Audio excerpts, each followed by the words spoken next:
हत्या करने के 2 दिन बाद शेर सिंह राणा ने देहरादून में पुलिस के सामने आत्मसमर्पण कर दिया और जुल्म स्वीकार कर लिया। केस चलने तक अदालत ने शेर सिंह को तिहाड़ जेल में भेज दिया।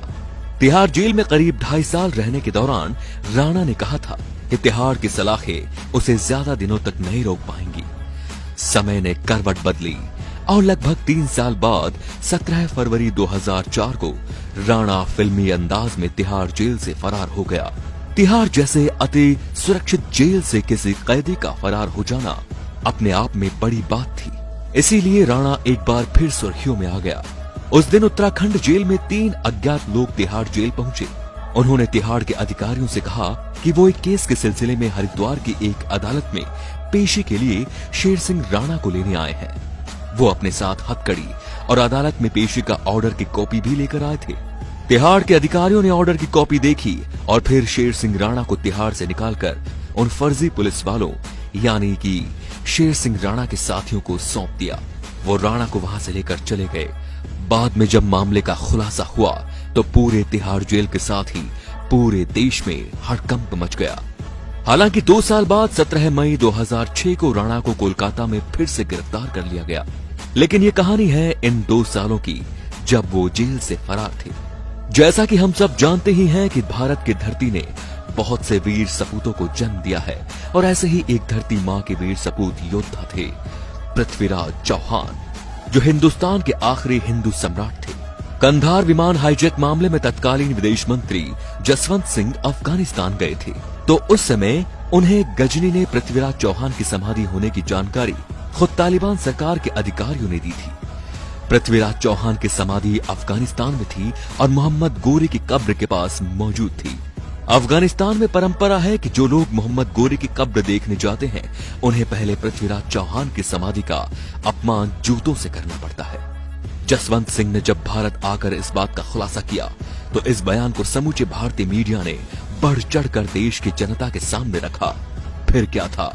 क्या आम आदमी सभी पृथ्वीराज चौहान की अस्थियां वापस लाने की वकालत की? प्रयास करने की जहमत शायद किसी ने नहीं उठाई, लेकिन जब शेर सिंह राणा को पता चला तो उन्होंने सम्राट पृथ्वीराज चौहान की समाधि के अवशेष सम्मान के साथ भारत वापस लाने का प्रण लिया। सबसे पहले रांची से फर्जी पासपोर्ट बनवाया और कोलकाता पहुंच गया, जहां से राणा ने बांग्लादेश का वीजा बनवाया और पहुंच गया बांग्लादेश, जहां राणा ने फर्जी दस्तावेजों की मदद से यूनिवर्सिटी में दाखिला लिया और इसी दौरान उन्होंने अफगानिस्तान का वीजा भी बनवाया और फिर राणा ने कदम रखा अफगानिस्तान में। अफगानिस्तान में पहुंचकर राणा काबुल और कंधार से होते हुए गजनी पहुंचे, जहां मोहम्मद गौरी और पृथ्वीराज चौहान की समाधियां बनी थी। तालिबान के उस जमीन पर हर कदम पर खतरा था। इस तरह तालिबानियों की गढ़ में शेर सिंह राणा ने 1 माह गुजारा और पृथ्वीराज चौहान की समाधि को खोजते रहे और आखिरकार उन्हें वो जगह मिल ही गई और वहां शेर सिंह ने चौहान का अपमान अपनी आंखों से देखा और अपने कैमरे में कैद किया। राणा ने बिना डरे जान हथेली पर लिए पृथ्वीराज चौहान के अस्थियों के अवशेष निकालने की पूरी प्लानिंग अच्छे से की। फिर आया वो दिन जब राणा ने अपने प्लानिंग के अनुसार पृथ्वीराज चौहान की समाधि की खुदाई की और अवशेषों को निकालकर सम्मान पूर्वक भारत ले आया। इस घटना को अंजाम देने में 3 माह का वक्त लगा। पूरे घटनाक्रम की वीडियो भी बनाई ताकि वो अपनी बात को प्रमाणित कर सके। बाद में राणा ने अपनी मां की मदद से गाजियाबाद की पिलखुआ में पृथ्वीराज चौहान का मंदिर बनवाया, जहां पर उनकी अस्थियां रखी गई। आधिकारिक तौर पर इस बात की पुष्टि आज तक नहीं हो पाई है, लेकिन जिसने भी राणा के कारनामे की कहानी सुनी गर्व से भर गया। एक दिन जांच एजेंसियों को पता चला कि कोई कोलकाता में हिंदी अखबार ले रहा है और अखबार की वजह से राणा पुलिस की गिरफ्त में आ गया। 2006 कोलकाता के गेस्ट हाउस से दिल्ली पुलिस ने उन्हें गिरफ्तार कर दोबारा तिहाड़ जेल भेज दिया, जहां पर उन्होंने जेल डायरी तिहाड़ से काबुल कंधार तक नाम की एक किताब लिखी। एंड ऑफ बेंडिट क्वीन नामक फिल्म शेर सिंह राणा के जीवन पर ही आधारित है, जिसमें शेर सिंह राणा का किरदार अभिनेता नवाजुद्दीन सिद्दीकी ने निभाया है। तो ये शेर सिंह राणा के अदम्य साहस और कारनामे की कहानी शेर सिंह द्वारा उठाए गए इसी कदम का स्वागत है।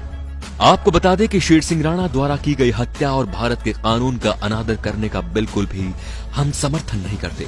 इस वीडियो को बनाने का मकसद सिर्फ शेर सिंह के इस साहसिक कारनामे को सभी के सामने लाने के लिए किया गया है, जब सरकार सब कुछ जानने के बाद भी सो रही थी और विपक्ष राजनीति कर रहा था, तब शेर सिंह ने अकेले बीड़ा उठाया धरती मां के वीर सपूत को वो सम्मान दिलाने का जिसके वो हकदार थे। तो दोस्तों, अगर आपको ये वीडियो पसंद आया हो तो प्लीज इसे आगे से आगे शेयर जरूर कीजिए और कमेंट में लिखिए जय हिंद, धन्यवाद।